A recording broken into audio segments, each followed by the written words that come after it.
Olá! Hoje a gente vai fazer uma análise bem profunda de um material muito pessoal, sabe? É um relato do Theo Ben Alves de A Luta Silenciosa da Bipolaridade. Uhum. O texto chama Se Vocês Imaginassem Como É Ser Eu. E é interessante porque ele escreveu como uma nota para ele mesmo, né? Para se lembrar de quem ele é. Exato. Então a nossa ideia aqui é tentar entender essa complexidade toda que ele descreve, sabe? Os altos e baixos, a luta diária, e um pouco além daquela definição mais clínica da bipolaridade. Sim, e que bom que a gente está fazendo isso, porque esses relatos em primeira pessoa, eles têm uma força imensa, né? Nossa, sim. Eles abrem uma janela para a gente espiar uma realidade subjetiva, crua mesmo. Trazem a humanidade por trás do diagnóstico, que às vezes fica tanto simplificado. Com certeza. E logo de cara ele solta uma frase que, pra mim, foi um soco. Se vocês imaginassem como é ser eu, e aí ele já diz que não é por dinheiro, não é por amor, é pela bipolaridade. Já começa intenso, né? Muito intenso. Dá o tom da conversa. E uma das primeiras coisas que ele fala e que me chamou muita atenção é a distinção que ele faz. As pessoas acham que bipolaridade é mudar de humor. Mas não é isso. É mudar de mundo. Essa é uma chave importante. É. O que seria essa mudança de mundo, assim, para além da mudança de humor que a gente geralmente pensa? Então, é uma ótima colocação, porque não é só tipo ficar feliz e depois triste, ou vice-versa, né? Essa mudança de mundo sugere algo muito mais profundo. É como se a própria percepção da realidade mudasse. Como assim? A forma como a pessoa vê a si mesma, os outros, o ambiente, tudo pode parecer radicalmente diferente. A energia, o jeito de pensar, até a sensação de quem você é, pode variar enormemente de um mundo para o outro. Nossa, faz sentido. Aquela imagem que ele usa de acordar num mundo e dormir em outro, mesmo estando no mesmo lugar físico, ilustra bem essa desconexão, né? Como uma realidade estável. É verdade. E ele também fala de tentar se equilibrar num fio invisível. Isso me passou uma sensação de, nossa, um esforço enorme, constante, né?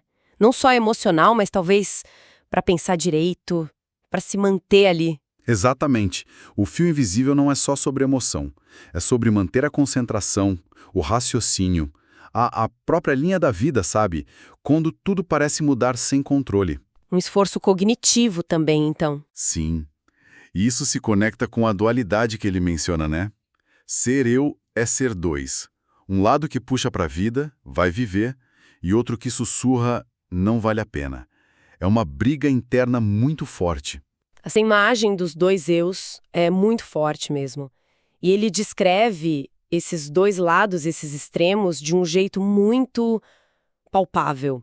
A tal da montanha-russa, sem aviso, Uhum. que sobe muito rápido, numa euforia que parece até doer, e depois cai sem freio nenhum, né? Na escuridão, acordar com o peito cheio de vida e depois querer desaparecer. Que contraste brutal. Essa metáfora da montanha-russa é perfeita porque pega dois pontos cruciais. A intensidade, né? E a falta de controle. Ele não escolhe andar nela. Exato. E a velocidade, a imprevisibilidade, é parte do sofrimento. Ele diz, é uma luta constante entre o que eu quero sentir e o que o meu cérebro decide por mim. Isso resume bem essa sensação de não ter o controle do próprio estado interno. Imagina o cansaço que deve ser viver assim. Pois é. E essa gangorra interna, ela muda completamente a forma como a pessoa interage com o mundo fora dela, né? Sim, ele detalha isso bem. Tem horas que amo tudo. A vida, as pessoas, as cores. E outras que tudo me incomoda. A luz, o barulho, o toque. É como se os sentidos ficassem, sei lá, malucos. Exatamente. A experiência sensorial muda radicalmente. O que no momento é vibrante, no outro pode ser agressivo, insuportável. A mesma luz, o mesmo som. Nossa. E isso impacta tudo, né? Interação social, trabalho. Não é só estar de mau humor. É uma mudança quase física na forma como o cérebro processa o mundo. É como se alguém mexesse no volume do mundo sem te avisar. E o texto se aprofunda em um desses mundos, a euforia. Ele chama de o tal lado bom, mas logo depois já avisa do perigo. Uhum. Descreve aquela sensação de poder, de imortalidade, de achar que pode tudo. Como entender isso? Parece bom, mas não é. É, a euforia ou mania, né? Talvez seja um dos pontos mais traiçoeiros. Para quem está de fora ou até para a pessoa no começo pode parecer ótimo. Energia mil, criatividade e confiança lá em cima. O lado bom que ele fala. Isso. Mas ele mesmo percebe o brilho falso. É uma luz que ilumina, sim, mas que também queima. É artificial, perigosa. E as queimaduras são reais, pelo que ele conta. Gastar o que não tem, falar o que não devia, prometer o que não pode cumprir. Exato. A impulsividade vai lá para cima, o senso crítico some, e aí vem as decisões que podem, assim, destruir relacionamentos, finanças. Que pesado. E o pior, talvez, é o que vem depois, como ele descreve, a ressaca emocional. Quando a euforia passa, fica o quê? O escuro, o arrependimento, a vergonha. Um ciclo, né? Um ciclo muito doloroso. Ter que lidar com as consequências do que fez naquele estado. É devastador. E isso pode tornar a próxima fase depressiva ainda pior. Ou, paradoxalmente, até fazer a pessoa desejar a euforia de novo para fugir dessa dor. Falando no outro extremo, a descrição da depressão também é muito, muito visceral. Ele usa a imagem de um quarto escuro, vazio, silencioso, onde até pensar dói. Nossa. E a sensação de ficar pequeno, pequeno demais para caber no mundo. Essa imagem do quarto escuro me deixou muito impactada. É uma imagem fortíssima, porque não fala só de tristeza, né? Fala de isolamento, de um desligamento sensorial, cognitivo, o vazio, o silêncio, a dor física de pensar. É uma paralisia vital mesmo. Onde nada mais toca, né? Exato. Nada consola. E essa sensação de ser pequeno demais. Talvez reflita essa perda de força, de não conseguir lidar com as demandas da vida, que parecem enormes nesse estado. E ele descreve o esforço que é fazer coisas básicas, né? Levantar da cama quando o corpo pesa como chumbo, e o peso extra de ter que fingir normalidade. Ah, sim. A exaustão de sorrir para não preocupar os outros. O cansaço de fingir ser estável quando tudo em mim é tempestade. Isso mostra o quanto dessa luta é invisível, né? Totalmente. Essa performance de normalidade é um fardo gigantesco. Gasta uma energia que a pessoa já nem tem. E como ele bem nota, nesse estado, as coisas que normalmente confortam não funcionam. O café, a música, o abraço. Nada adianta, nada encaixa. E isso é chave para entender a profundidade da depressão bipolar. Não é falta de vontade. É químico. O cérebro fica refratário ao prazer, ao consolo. Faz sentido. A frase dele, o problema não é o mundo, sou eu dentro dele, é esse reconhecimento doloroso. Não adianta mudar o cenário, a lente interna está distorcida. O que leva direto para outro ponto muito forte do texto. Essa diferença enorme entre o que ele vive por dentro e o que as pessoas veem por fora. Assim, o olhar externo. As pessoas não veem a guerra, só o resultado dela. E o resultado muitas vezes é julgado errado, né? Preguiça, falta de foco, instabilidade. Feia drama. Essa incompreensão deve doer demais. É mais uma camada de sofrimento, com certeza. Ser julgado por algo que você não controla e que já te causa tanta dor. É terrível. E a luta é invisível, mas as consequências não, né? Exato. A inconstância, a irritabilidade, o sumiço, os erros da euforia. Tudo isso é visível e frequentemente mal interpretado. O sorriso que ele descreve, que esconde o grito de socorro, é muito triste. O tato do bem, que na verdade é um pedido de ajuda. Isso. E essa necessidade de esconder para não ser julgado ou para não preocupar acaba isolando ainda mais a pessoa. E aí fica difícil até se comunicar, né? Ele pergunta: como explicar uma coisa que muda o tempo todo? Como colocar em palavras o que às vezes nem eu entendo? O silêncio vira quase a única opção. É muito difícil mesmo. Como explicar essa mudança de mundo para quem nunca passou por isso? Como descrever a lógica da mania ou o vazio da depressão?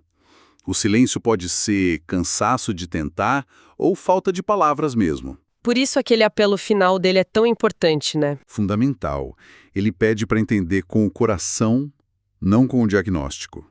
É um pedido de humanidade, sabe? De ver a pessoa ali, por trás da condição. E é impressionante que, apesar de descrever tudo isso de forma tão crua, tão pesada, o texto ainda passa uma sensação de força, de resiliência. Sim, tem isso também. Ele fala de uma esperança teimosa, de uma vozinha lá dentro que diz, vai passar. E ele afirma com muita força que eu não sou a doença, que eu sou o que resiste a ela. Que essa afirmação nossa é um ato de poder muito grande. É se recusar a ser só o diagnóstico, né? A bipolaridade acompanha, claro, mas não define a pessoa inteira. A identidade está na resistência. Exato. Na luta diária para navegar esses extremos, para se equilibrar no fio. E quando ele se descreve como alguém que vive num corpo que sente tudo demais, que ama, pensa, quer intensamente.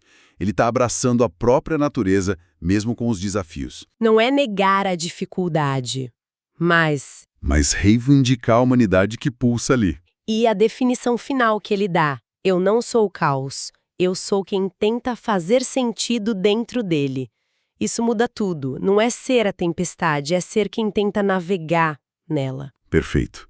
Ele não nega o caos, a montanha-russa, os mundos, mas ele se coloca como quem persiste, quem busca sentido.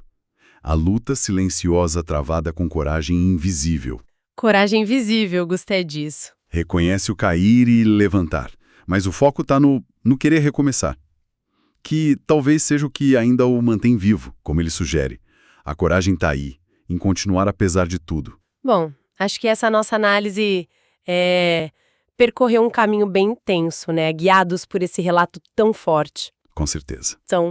E no fim, essa resiliência, essa busca por sentido. A mensagem que fica para mim é essa, a importância de olhar além do óbvio, né? Como ele diz, se as pessoas imaginassem, talvez parassem de julgar o que não vem, talvez percebessem que por trás da instabilidade existe alguém tentando desesperadamente se manter de pé. Exatamente. E é aí que está o valor imenso de relatos como esse do Thelbin Alves. Eles nos tiram do mundo abstrato dos sintomas e nos colocam cara a cara com a experiência humana. Com a dor, a beleza, a complexidade. Tudo junto. Oferece uma visão que nenhum livro vai dar, né? E convidam a gente a ter mais empatia, a refletir sobre o que é ser humano diante de uma condição assim. A bipolaridade deixa de ser só uma doença e vira uma forma particular, ainda que muito difícil, de sentir o mundo. Uma perspectiva que desafia a gente a ser mais atento, né? Mais compreensivo. Sem dúvida. E talvez a reflexão que a gente pode levar daqui, inspirada por essa coragem invisível do texto, seja pensar: quantas batalhas silenciosas estão acontecendo agora, ao nosso redor? É verdade. Pessoas que a gente convive, cujo esforço a gente não vê. Saber que a estabilidade aparente pode esconder uma luta interna gigante, que um sorriso pode ser um pedido de socorro. Talvez isso nos torne mais pacientes, né? Mais gentis, menos apressados em julgar. Pensar na coragem invisível do outro. Pode ser um pequeno passo para um mundo com um pouco mais de empatia.